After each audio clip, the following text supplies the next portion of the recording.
This year's Ramadan will certainly be one with a difference as many states are on lockdown in the bid to contain the spread of coronavirus.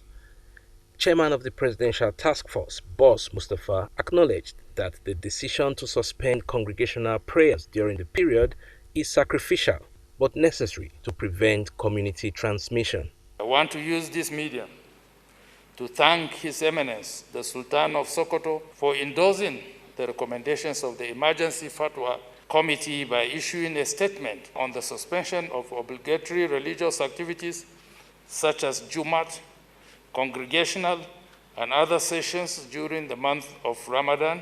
I similarly implore all state governors to please consider these directives before taking further decisions. Respite came the way of university lecturers whose salaries were withheld for not being on the IPPIS platform. Mr. President has approved the immediate payment of the withheld February and March 2020 salaries of lecturers not registered on the IPPIS platform.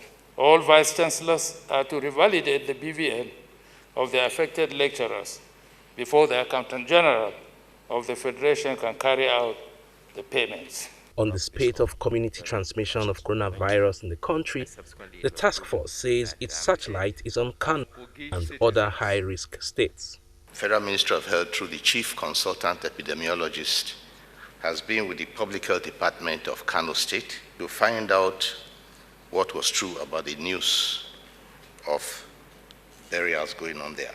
If these burials were out of normal and they are carrying out further questioning of people to see what was peculiar. Since there was no record and no test done of the deceased, the answer will come up in a few days' time when the epidemiologists bring their results. Nigerians were again advised to disregard fake news not emanating from the daily briefings of the task force. I must reiterate that the task force has not released any official statement on a complete lockdown. I request that the public and the media exercise caution in circulating or publishing unverified news. The security agencies are working around the clock to apprehend and unveil those who are behind this spate of fake news. The Presidential Task Force puts the recovery rate from the coronavirus in the country at more than 90% and appeals to Nigerians who experience symptoms not to go into hiding but report such symptoms promptly to the Nigeria Center for Disease Control. In Abuja, Mitaire Ikpen, NTA News.